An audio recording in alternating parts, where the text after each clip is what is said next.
Welcome to God, Guns, and Dogs. I'm happy you could join me today.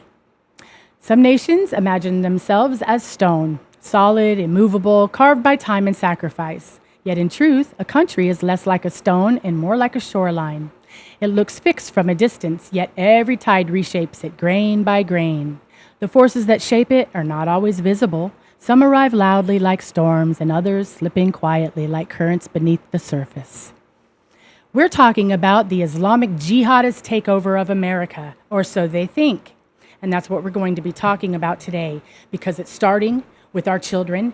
We're on our first generation right now of college graduated, indoctrinated idiots, and they're getting elected into our government. And this cannot stand, and Speaker Johnson needs to make sure that he does not seat those three that won in New York. They didn't win anyway, they cheated.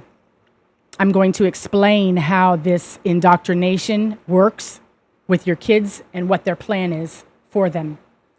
So among those quieter forces are ideologies, systems of belief that travel without passports. They don't knock on doors and they don't announce themselves as guests. They come in here and then they say that this is their country and they're a citizen and we can't make them leave. Bullshit. These people are bold, aren't they? They just bully their way into everything, and we're going to bully them right back out.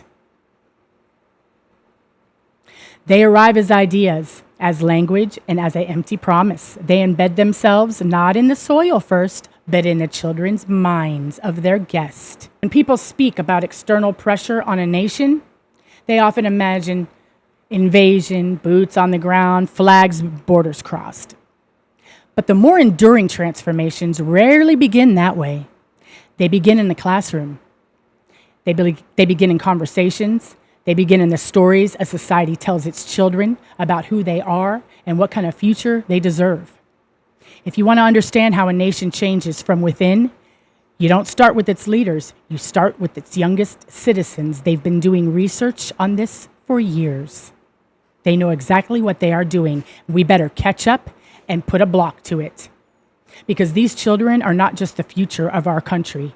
They are its moral and fertile ground. The first step in any broad indoctrination shift is not force, it's familiarity. You begin by shaping how children see the world. Not by issuing commands, but by offering narratives. You introduce simplified stories, stories where inequity has a single cause, where justice has a single path, where complex systems are reduced to moral binaries. You don't begin with doctrine, you begin with empathy. You point to real struggles, real disparities, real pain, and you frame them from within a lens that leads gently but consistently toward a specific conclusion. The tools used here are subtle, but they're extremely powerful. So pay attention, please. Watch till the end of this video because I'm going to explain to you their overt control, not necessarily through overt control, but through emphasis. What's highlighted in textbooks, what's minimized, which historical figures are framed as heroes and which ones are framed as villains. Over time, the narrative shifts not by erasing the past, but by reinterpreting it. Then there's the media, especially the kind consumed by younger audiences. Stories, shows, music, online content. These don't lecture, they normalize. And what they do is they present certain values not as arguments, but as assumptions. And assumptions, they're far more powerful than arguments. Because why? They rarely are questioned. Peer influence becomes another vector. Children and adolescents look to each other for cues about what's acceptable, what's admired, and what's rejected. When an idea becomes socially accepted or reinforced, it spreads faster than any formal teaching could accomplish anywhere. It becomes part of their identity. And identity, now that is the real battleground that we're facing here with our kids being indoctrinated in these public schools. Because once an idea is tied to an identity, disagreement feels like betrayal, not just a belief, but of oneself. So the first phase of indoctrination isn't in the harsh, obvious sense that people often imagine. It's cultivation. It's planting seeds in soft soil, knowing that over time, those seeds are going to grow into roots deep enough that they feel like they're native, and they're not. And at that point, the idea is introduced early.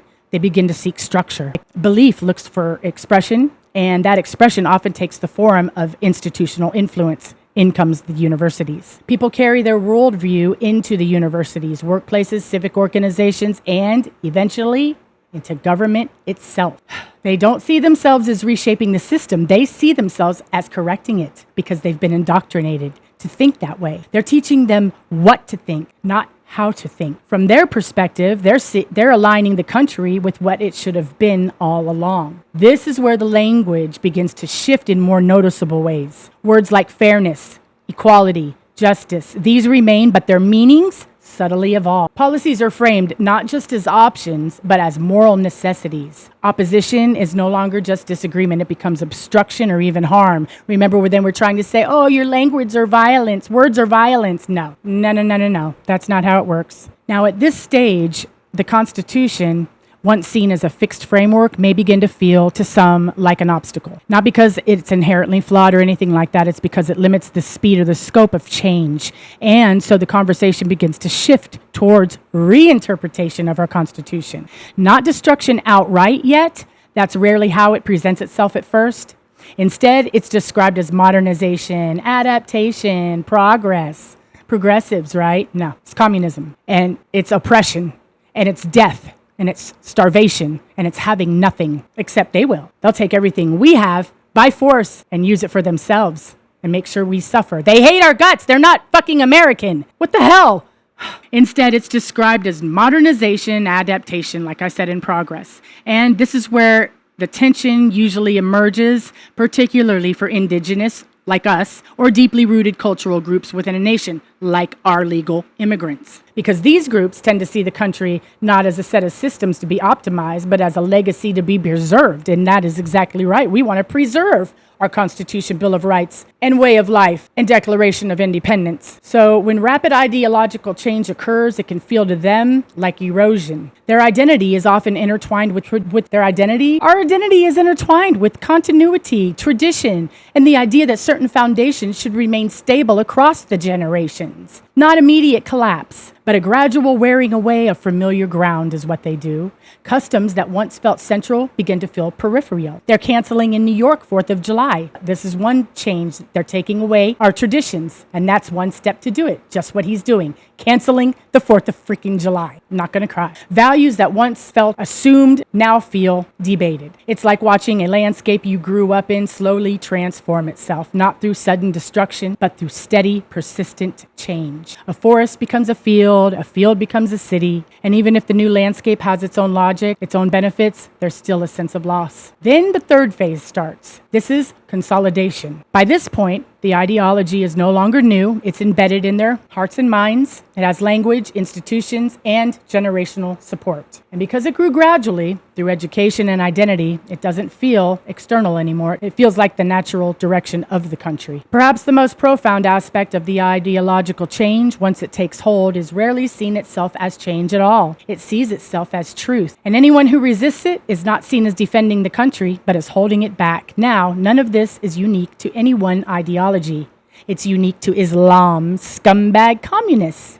That pattern repeats across history, across systems, across cultures, different beliefs, and same mechanisms. Every one of them do the same thing. North Korea, China, used to be Venezuela and Cuba. Thank God they're no longer in that hellhole. What a way to have to live, to have some stranger take everything you own and keep you to where you can't have basic necessities in life and be happy. Who the hell do these people think they are? What the hell? They're not allowed to do that to people. We're born with free will, or we wouldn't have it. Perhaps the most profound aspect when it starts to feel like the natural direction of the country is communism. That's the most profound aspect of an ideological change. And once it takes hold, it rarely sees itself as that change. It sees itself as truth, and it's nothing but a big fat lie, Satan itself. And anyone who resists it is not seen as defending, but holding it back. Now, none of this is unique to any one ideology, but yes, it is. It's unique to Scuzlums.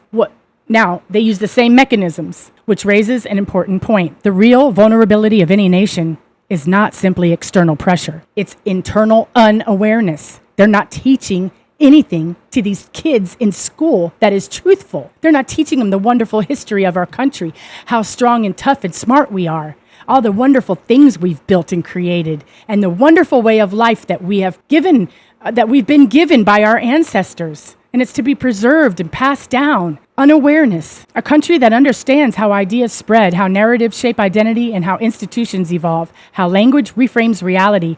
They're far more resilient than the one that assumes that it's immune. Because no constitution, no matter how well it's written, can defend itself. We have to do it. It lives only as long as the people believe in it, understand it, and choose to uphold it. The belief is not inherited automatically. It's taught, reinforced, questioned, and renewed generation after generation. Remember, no matter what life throws your way, you still have potential. God bless you and God bless America.